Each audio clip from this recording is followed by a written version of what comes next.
Hello everyone, कैसे हैं आप सब। आप बहुत अच्छे होंगे, अपनी स्टडीज़ को बहुत अच्छे से कर रहे होंगे।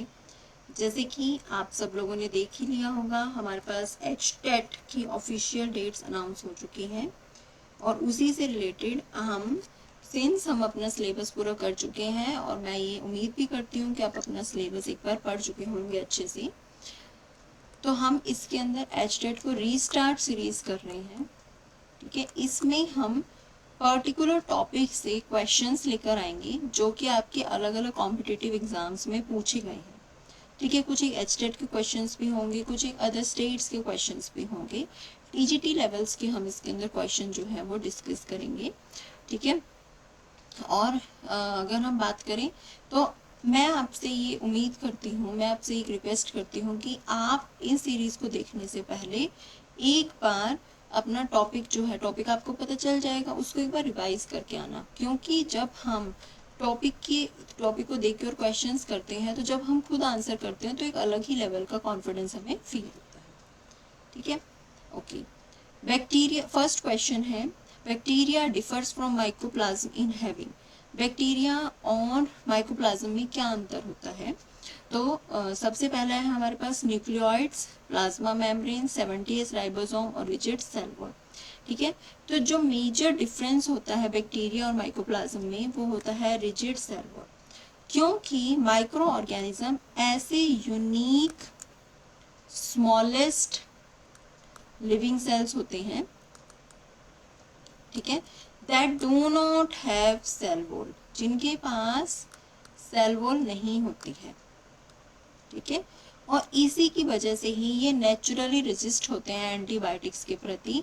क्योंकि एंटीबायोटिक्स क्या करती है, सेल की सिंथेसिस को जाकर टारगेट करती है। अब यहाँ पर सेल वॉल ही नहीं है तो फिर ये ऑटोमेटिक जो है रेजिस्ट हो जाते हैं। तो बैक्टीरिया और माइकोप्लाज्म में सबसे बड़ा अंतर ये है कि इनके पास जो है रिजिड सेल वॉल नहीं होती है। न्यूक्लियोइड्स की अगर हम बात करें तो न्यूक्लियोइड्स प्रोकैरियोट, दोनों प्रोकैरियोट्स हैं तो दोनों के अंदर न्यूक्लियोइड होगा। ठीक है, न्यूक्लियोइड क्या होता है, ऐसा जेनेटिक मटेरियल जो होता है जो न्यूक्लियर मेम्ब्रेन के अंदर नहीं होता। क्योंकि दोनों प्रोकैरियोट्स हैं तो इनके पास वेल डिफाइंड न्यूक्लियस तो होगा नहीं, तो जो जेनेटिक मटेरियल कहीं भी प्रेजेंट होगा उसे हम क्या बोलते हैं, न्यूक्लियोइड। दोनों के अंदर प्लाज्मा मेम्ब्रेन होती है जो उनकी साइटोप्लाज्म को कवर करती है। ठीक है, 70s राइबोसोम होता है, दोनों की दोनों प्रोटीन सिंथेसिस में इन्वॉल्व होते हैं। ठीक है, तो बैक्टीरिया जो होते हैं माइकोप्लाज्म से किस वे में अलग होते हैं कि उनकी जो सेल वॉल होती है वो प्रेजेंट नहीं होती है, किसके अंदर, माइकोप्लाज्मा के अंदर। ठीक है, नेक्स्ट क्वेश्चन है, the structural and functional unit of life the cell was discovered bye.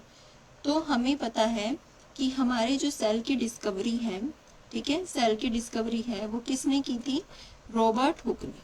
किसने की थी, रॉबर्ट हुक ने, इन ईयर 1665 रॉबर्ट हुक ने डिस्कवरी की थी। और उन्होंने सबसे पहले क्या किया था, कॉर्क लिया था एक प्लांट का और उसको स्टडी किया। उन्होंने सेल्फ मेड माइक्रोस्कोप बनाया था। तो उन्होंने देखा कि इस तरह से जो सेल्स हैं वो आपके अरेंज हैं लिटिल लिटिल रूम्स में, कंपार्टमेंट्स में अगर हम बात करें तो। ठीक है, इन्हें ही उन्होंने क्या बोला था, सेल। ठीक है, क्या बोला था, सेल। अच्छा, फिर उसके बाद एक साइंटिस्ट आए थे जिनका नाम था एंटोन वॉन लुइनहोफ।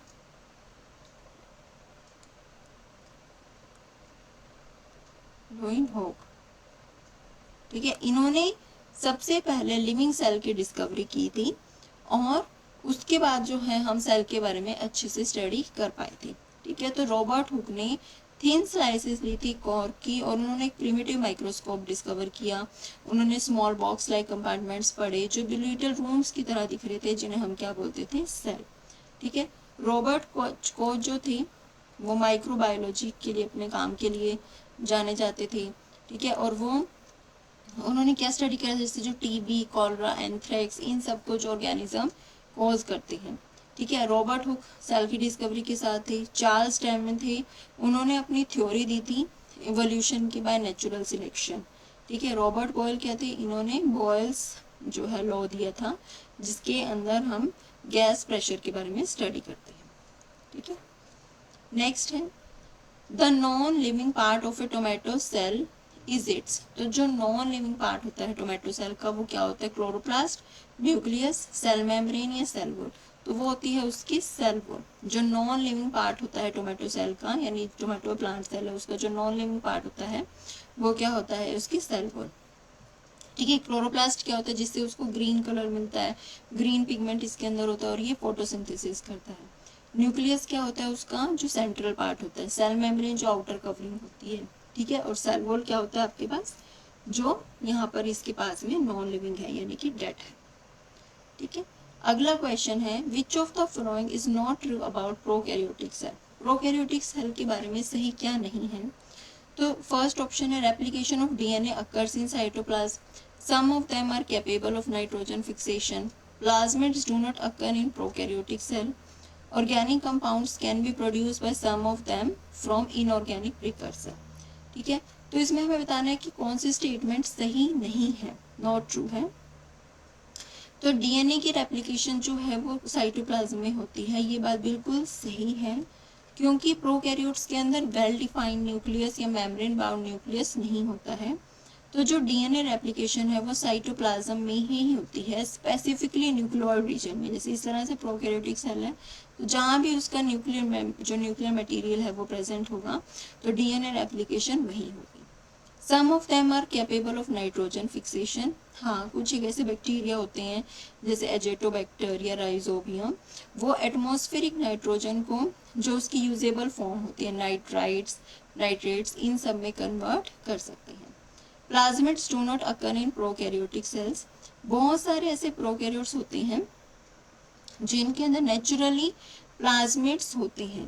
ठीक है, तो ये बात बिल्कुल गलत है। प्लाज्मिड्स होते क्या है, ये small circular extra chromosomal DNA होते हैं, जिनके अंदर बहुत सारे बेनिफिशियल जीन्स प्रेजेंट होते हैं जो एंटीबायोटिक रेजिस्टेंस देते हैं। ठीक है, एंटीबायोटिक रेजिस्टेंस देते हैं। तो प्लाज्मिड्स जो होती हैं वो प्रोकैरियोटिक सेल में नहीं होते, तो ये बात बिल्कुल गलत है और इसमें हमें नॉट ट्रू ये बताना है। Organic compounds can be produced by some of them from inorganic precursor, ये बात बिल्कुल सही है। कुछ एक ऑटोट्रॉफिक प्रोकैरियोट्स होते हैं जैसे कि साइनोबैक्टीरिया हो गए, वो फोटोसिंथेसिस करते हैं। ठीक है, साइनोबैक्टीरिया, ठीक है, वो फोटोसिंथेसिस करते हैं या कीमोसिंथेसिस करते हैं ताकि ऑर्गेनिक मैटर को वो बना सकें। ठीक है, तो इसमें जो थर्ड ऑप्शन है वो आपका करेक्ट आंसर हो जाएगा। नेक्स्ट क्वेश्चन है, which of the following process is responsible for replacing and repairing tissue. तो मूवमेंट, मोबिलिटी, सेल डिवीजन या फिर ग्रोथ। तो ऐसा प्रोसेस जिसके द्वारा रिप्लेसमेंट और रिप्लेसिंग टिश्यूज होता है वो होता है आपका सेल डिवीजन। ठीक है, जो आपकी पुराने या डैमेज सेल्स होते हैं वो नए सेल्स के द्वारा रिप्लेस किए जाते हैं सेल डिवीजन में। ठीक है, और उसे हम क्या बोलते हैं, बाय माइटोसिस के द्वारा। ठीक है, रिपेयर क्या होता है, जब कभी भी कोई सेल इंजर्ड हो जाता है तो सेल जल्दी जल्दी उस गैप को डिवाइड करके उस गैप को रिफिल कर देता है और रिस्टोर कर देता है उस टिश्यू के फंक्शन को। ठीक है, ग्रोथ क्या करते हैं, जब ग्रोथ जो होते हैं वो सेल डिवीजन इन्वॉल्व होती है, तो ग्रोथ में भी सेल डिवीजन इन्वॉल्व होती है, तो जस्ट बेसिकली मेंटेनेंस, रिपेयरेंस, इन सब के लिए इन्वॉल्व होती है। तो रिप्लेसिंग और रिपेयरिंग टिश्यू के लिए जो हमारे पास फिनोमिना रिस्पॉन्सिबल होता है वो होता है सेल डिवीजन। क्या होता है, cell division. Microtubules of cilia and flagella are. तो जो यूकैरियोट्स के अंदर माइक्रोट्यूब्यूल्स होते हैं उसके अंदर 9+2 का अरेंजमेंट होता है। यूकैरियोटिक सीलिया और फ्लैजेला जो होते हैं उनमें स्पेसिफिक स्ट्रक्चर ऑर्गेनाइजेशन होता है माइक्रोट्यूब्यूल्स का, जिसे हम 9+2 एक्सोनीम कहते हैं। इसके अंदर 9 पेरिफेरल डबलेट्स होते हैं। ठीक है, और 2 सेंट्रल सिंगलेट्स होते हैं। ठीक है, इस अरेंजमेंट के द्वारा क्या होता है, जो हमारा जो सीलिया और फ्लैजेला है उसका बेसिकली का काम होता है विपिंग का, बीटिंग मोशन का, इनऑर्गेनाइजिस को करने का। ठीक है, तो 9+2 इसके अंदर अरेंजमेंट जो है वो प्रेजेंट होती है। ठीक है, अच्छा, मॉडर्न सेल थ्योरी का क्या पार्ट नहीं है, which of the next question है, which of the following is not a part of the modern cell theory. सारे के सारे लिविंग ऑर्गेनिज्म सेल से मिलके बने होते हैं, ये बात बिल्कुल सही है। सेल्स जो होते हैं वो प्री एग्जिस्टिंग सेल्स एग्जिस्ट करते हैं, ये बात भी बिल्कुल सही है। Energy flows occurs within cell, ये मॉडर्न सेल थ्योरी का था कि जो मेटाबॉलिज्म होता है वो सेल के अंदर ही होता है। Virus are made up of cells, नहीं, ये बात वैसे भी गलत है, क्योंकि वायरस जो होते हैं वो नॉन सेलुलर होते हैं। वायरसेस आर नॉन सेलुलर, ठीक है। ये ऐसी बायोलॉजिकल एंटिटीज होती हैं जिनके अंदर जेनेटिक मटेरियल होता है, जैसे डीएनए, आरएनए, प्रोटीन कोड के अंदर, पर उनके अंदर सेलुलर स्ट्रक्चर नहीं होता। वो इंडिपेंडेंट जो अपनी मेटाबॉलिक मशीनरी जो है, ठीक है, जिसे हम सेल्स के अंदर जाके वो अपना जो है अपनी ग्रोथ या अपना जो अपना फंक्शनिंग है उसे कर पाते हैं, ठीक है। इसके अंदर जो लिविंग ऑर्गेनिज्म सेल से मिलके बना है या फिर जो सेल्स हैं वो प्री एग्जिस्टिंग सेल से पाए जाते हैं, ये आपकी जो क्लासिकल सेल थ्योरी है, ठीक है, या जो बिल्कुल क्लासिकल फाउंडेशन है सेल थ्योरी की, और जो energy flow occurs within cells, ये आपके मॉडर्न सेल थ्योरी का पार्ट है। इसके अंदर क्या होता है कि मेटाबॉलिज्म जो होता है वो सेल के अंदर ही होता है, और virus are made up of cell, ये बात बिल्कुल गलत है। In plant cells, the membrane surrounding the vacuole is called, ऐसी membrane जो सेल जो हमारे मेम्ब्रेन जो वैक्यूल को कवर करती है। वैक्यूल क्या होता है, जैसे आपके अंदर सेल है, ठीक है, सेल के अंदर जो भी हमारे से घर में स्टोर रूम होता है उसी तरह से वैक्यूल के अंदर वाटर, फूड, ये सब स्टोर किया जाता है, ठीक है। तो जो मेम्ब्रेन, ये तो सेल को कवर करने वाली सेल मेम्ब्रेन, और जो वैक्यूल को कवर करती है उसे हम क्या बोलते हैं, टोनोप्लास्ट। क्या बोलते हैं, टोनोप्लास्ट। तो the membrane surrounding the vacuoles in plant cell is called as tonoplast, ठीक है। प्लाज्मा लेमा या फिर प्लाज्मा मेम्ब्रेन या फिर सेल मेम्ब्रेन क्या होती है, ये सिलेक्टिवली परमेबल मेम्ब्रेन होती है जो आपकी सेल को कवर करती है। टोनोप्लास्ट क्या होती है, जो वैक्यूल जो होते हैं हमारे उन्हें कवर करती है। न्यूक्लियर एनवेलप क्या होता है, जो डबल लेयर मेम्ब्रेन जो न्यूक्लियस को कवर करती है, ठीक है। सेल प्लेट जो है बेसिकली ये तब फॉर्म होती है जब सेल डिवीजन हो रहा होता है, ठीक है, ताकि उसके अंदर सेल वॉल फॉर्म कर सके अलग अलग डॉटर सेल्स के बीच में।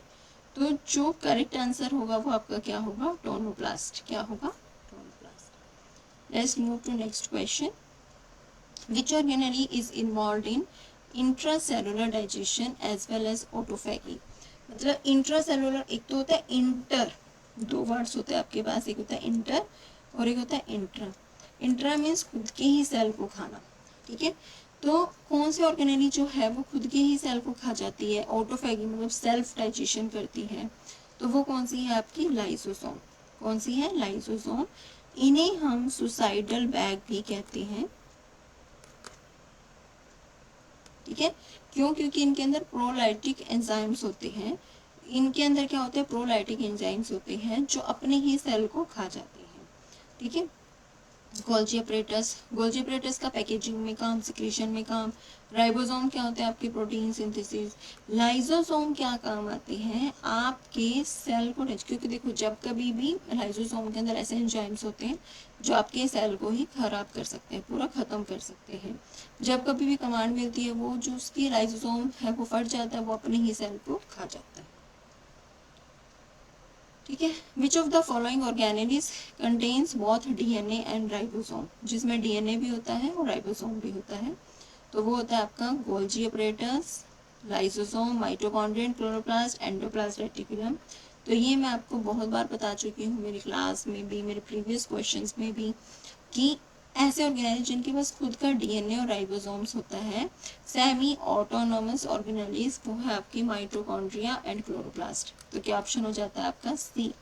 तो इसमें क्या होते हैं, बहुत माइटोकॉन्ड्रिया और क्लोरोप्लास्ट जो होते हैं वो यूनिक होते हैं, ठीक है। क्यों, क्योंकि यूनिक इसलिए होते हैं क्योंकि उनके पास खुद का एक्स्ट्रा न्यूक्लियर डीएनए होता है और राइबोसोम होता है।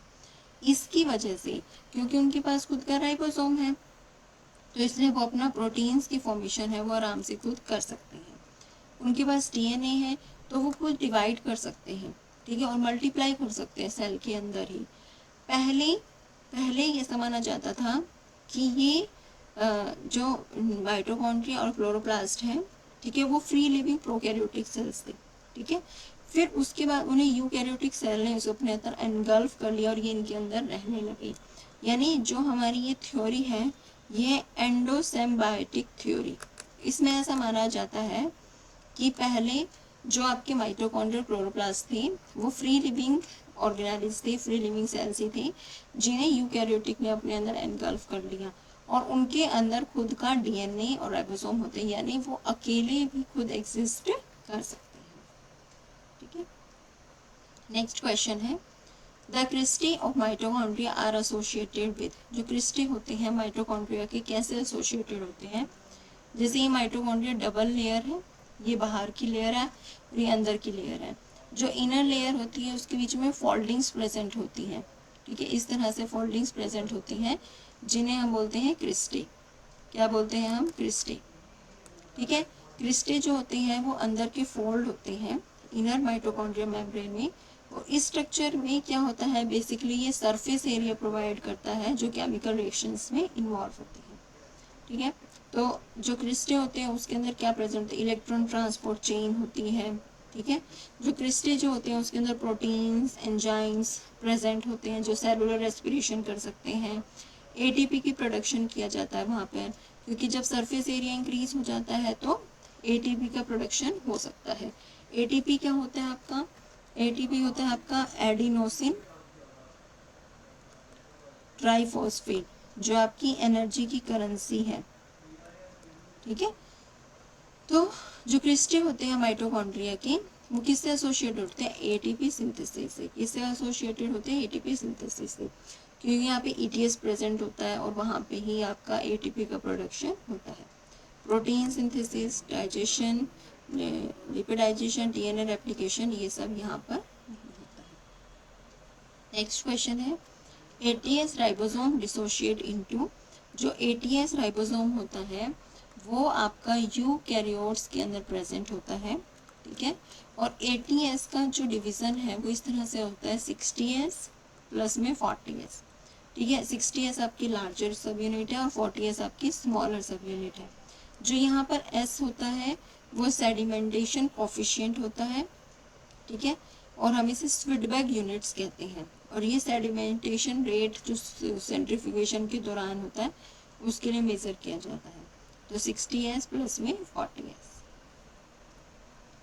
नेक्स्ट है which of the following living cells है परफोरेशंस ऑन देयर सेल वॉल्स। देखो परफोरेशंस तो है ही है, पर साथ में आपको यह लिखना है कि लिविंग सेल के बारे में बात हो रही है। ठीक है, तो कौन कौन से ऐसे सेल्स होते हैं जो लिविंग भी हैं और जिनमें परफोरेशंस भी है। तो आप एक बार सीव सेल्स को देखो। सीव सेल्स ऐसे लिविंग सेल्स होते हैं जो फ्लोएम में प्रेजेंट होते हैं और यहाँ पर इनका फूड का जो है ट्रांसपोर्ट होता है। ठीक है, न्यूट्रिएंट्स ऑफ सेल्स का उनका ट्रांसपोर्टेशन होता है। वेसल्स और ट्रैकेट्स क्या होते हैं? इनके अंदर वाटर का ट्रांसपोर्ट होता है, पर ये डेड हो जाते हैं मेच्योरिटी पे। ठीक है, उसी तरह से बास्ट सेल्स जो होते हैं ये भी मेच्योरिटी पे डेड हो जाते हैं। ठीक है, और ये मैकेनिकल सपोर्ट देते हैं रेदर देन ट्रांसपोर्ट। ठीक है, तो जो मतलब support rather than transport by perforations. तो इसमें ऐसे लिविंग सेल जो जिन पर परफोरेशंस होती हैं वो कौन से होते हैं? आपके सीव सेल्स। कौन से होते हैं? Sieve cells. Cells that maintain, next question है cells that maintain marrow cells are called. ठीक है, यहाँ पे सेल्ड कौन से होते हैं? ऑस्टियोसाइट्स, कॉन्ड्रोसाइट्स, ऑस्टियोक्लास्ट और मैरोक्लास्ट।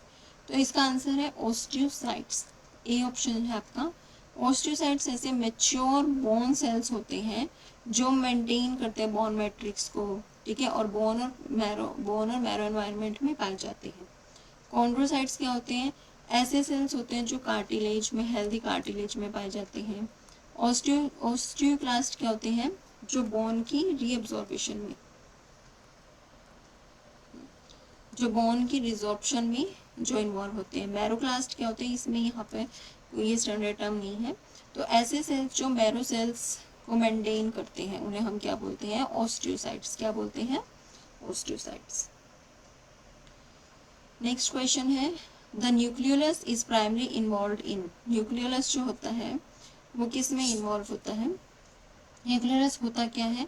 ये डेंस रीजन होता है जो न्यूक्लियस के अंदर प्रेजेंट होता है, जो स्पेसिफिकली डेडिकेट होता है ताकि हम राइबोसोम और प्रोटीन्स की सिंथेसिस कर सकें, ठीक है, जहाँ पर जो मतलब प्रोटीन की सिंथेसिस कर सकें और असेंबली कर सकें राइबोसोम की, वहाँ पर क्या होता है बेसिकली राइबोसोम न्यूक्लियोलस में क्या होता है, राइबोसोम बायोजेनेसिस। इसका मतलब क्या होता है कि यहाँ पर जो आरएनए बना, ठीक है, राइबोसोमल आरएनए बना, उसको प्रोटीन्स के साथ जोड़ा जाता है, ठीक है, और उससे हमारे पास एक ही राइबोसोम की जो सब यूनिट है वो बन जाती है, ठीक है।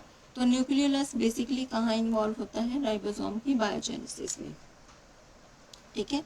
तो nucleolus primary involve in ribosome biogenesis. Lipid synthesis के लिए हमारे पास स्मूथ एंडोप्लाज्मिक रेटिकुलम होता है।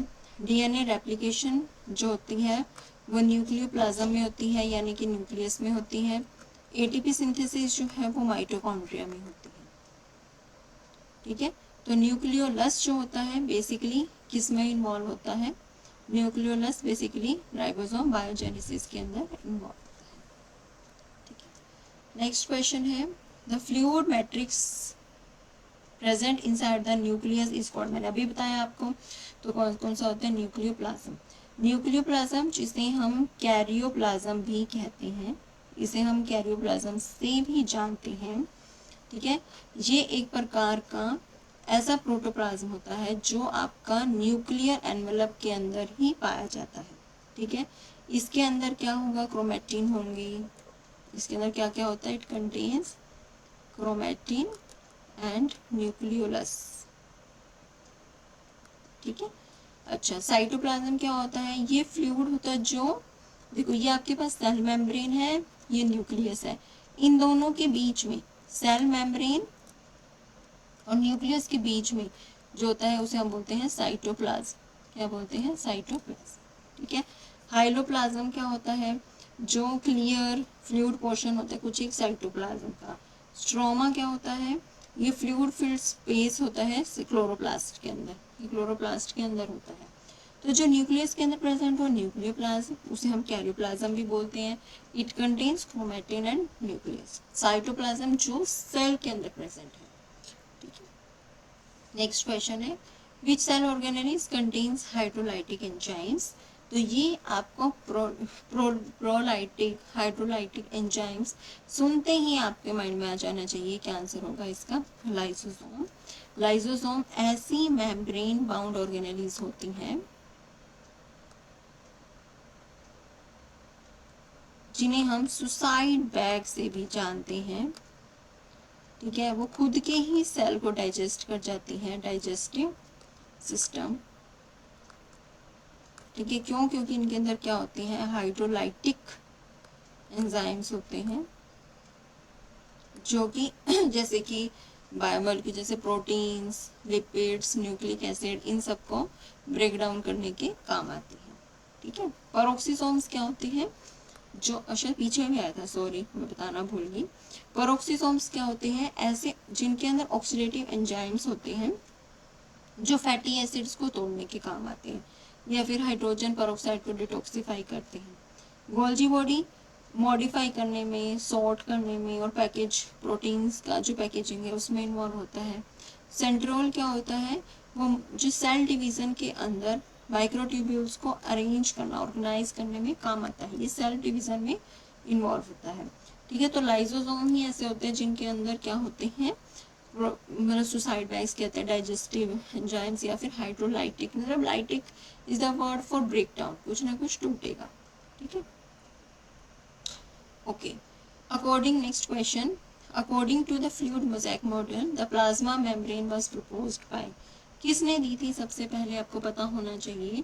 तो fluid mosaic model was given by Sheldon and श्वान। शेल्डर एंड श्वान ने, ये दोनों अलग अलग साइंटिस्ट थे, उन्होंने फ्लूइड मोज़ेक मॉडल दिया था ताकि हम प्लाज्मा मेम्ब्रेन के स्ट्रक्चर को समझ सकें, ठीक है। इस मॉडल के अनुसार जो प्लाज्मा मेम्ब्रेन जो होती है आपकी, ठीक है, वो किस किस से मिलके बनी होती है, लिपिड्स एंड प्रोटीन से। लिपिड जो होता है वो फ्लूइड, लिपिड जो होता है वो फ्लूइड की फॉर्म में होता है, इस तरह से डबल मेम्ब्रेन होती है ये स्ट्रक्चर,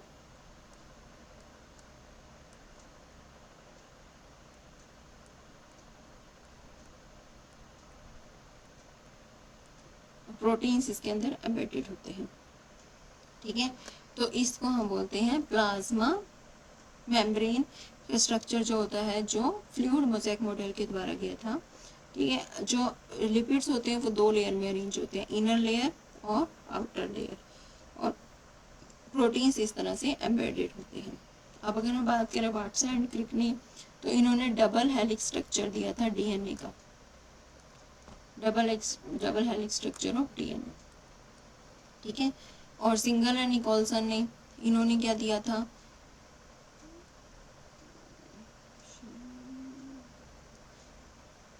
इन्होंने भी डीएनए की स्टडी करी थी।